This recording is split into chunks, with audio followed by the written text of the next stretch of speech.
Hello, Jazers. Be different, be unique, be exclusive. Stay away from drugs, alcohol, and tobacco. Kanti veleng tu tiro. Voina kan Chief Minister Pu Lalduhoma po ambani fapate.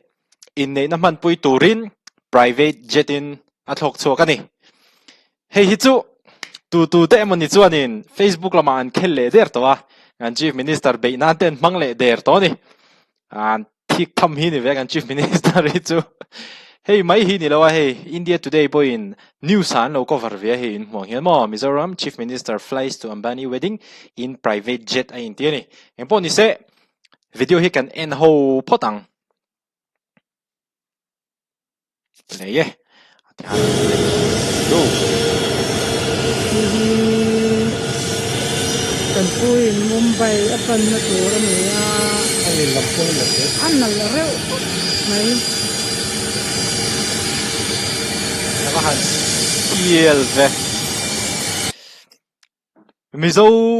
zinga private jet a hetianga anron shuai. Masak ber hi anile mai lo mo le tro. Mizo Chief Minister zinga te po hian ni hial mai thea. so andawin ring ran to a ite Nang reu ni tiam tu. nia kalam malo hai tu Ve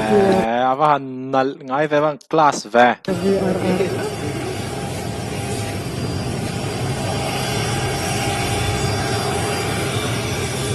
Mani vai president kal na. Classes thin khop mai hanenu la ta tang reng reng po hian mo an nalani mizo website bank varna ti hianin India rama mi hosa ton to Mukesh Ambani te hemi kan share pa hian hei Facebook a hianin kan Chief Minister hi beina nan lo mangle to ni anu izatha kan ni thik tham kan ti to kamo India rama mi hosa ton to Mukesh Ambani fapa Anand Ambani le Radhika Merchant te in neina atel turin voin July ni som panhi sang ni som ni pali khan Chief Minister Pu Lalduhoma le atu te pathum chuan Mumbai an panani nuam viewang private jet a Ambani te chung ko chuan Pu Lalduhoma le atu te chuan na tur thlo theina VTI Learjet hemi himo YouTube pa enge minan review to em katika en katuma a om mi alowa tin Google a hianin enge achung lampang lan daning tin nge omang o katia kan zonga mase athalak chi mutur om boka hemi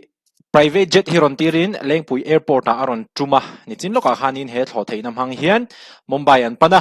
ruam man anga thila kal chuan hemi private jet mang ve khianin July ni som panga sang hi som ni pali hianin an ron le do na ni mitam takin kan Chief Minister hianin Mizoram Sarkar poisa siangin azukala private jet te hayara titok te pokha anlo om palve theya ano mai theile bokani he hi chu a hriat lawa Chief Minister le atu te sen so zong hi Ambani te chung ko inan tumdon ti hianon ziakal mai ni tin an thlen na tur po an no ruam han sakvek kan Chief Minister chu changsang khop mai IPS officer le MP te alo ni to na hrim a po hianin vai ho la ka po hianin atlana ati lo thei lo ani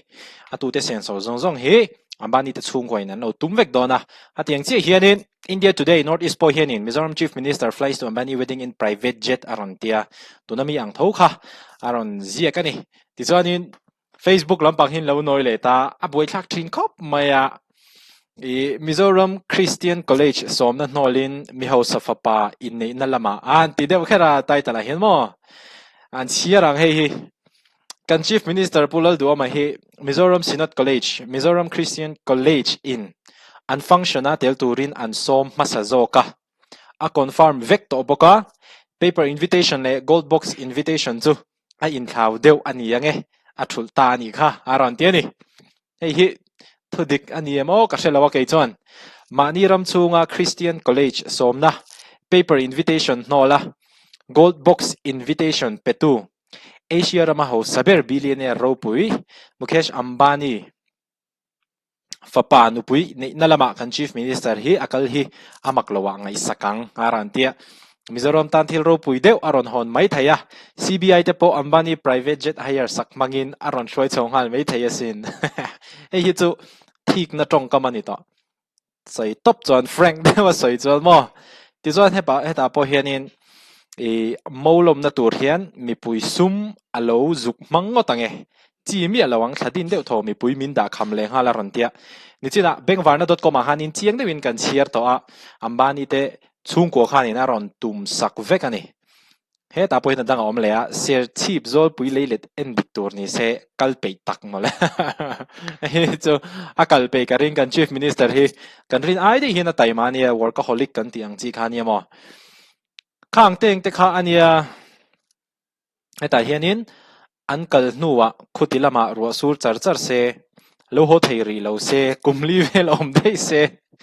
dot soi ngai thak tur te om lo de wang chu ten ran tia an thik ngar ngar khop mai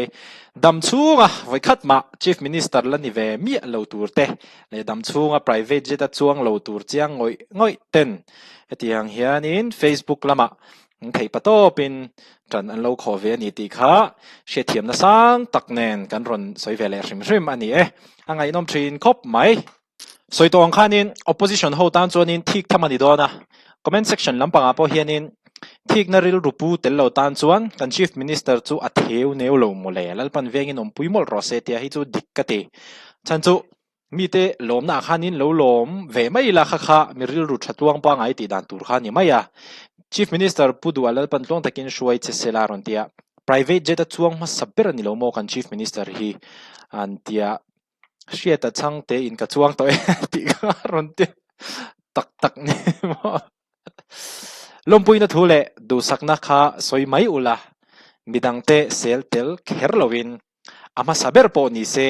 shuai tum ma sa te ming lam tel kher angai lo unaw ti utia nia shuai tum ma sa te ming kha aming mera han lam tel kha ngai mi lawa kan thin lung hi adik lo chuan ma somna kan dong zel theilawang ti po hla om maron tia ni mi pui ho po hianin an hria da vanu me private jet ngei mai han kal thei chu aro pui hla mai ka chuang tuk che kapu aron tia youtube lama hi chuanin a comment hi an upatlang de uhleka instagram lama hianin han post se chu thalai rol ho khanin engtin moni khanin comment funny deu khan ron post le mai thaya classes thin ve de han ron hei po hi video in ti toy theilu to ka an thlo liam thleng cover tur lom mo la an ron tia adik khop mai thlo liam thleng ron cover tur khania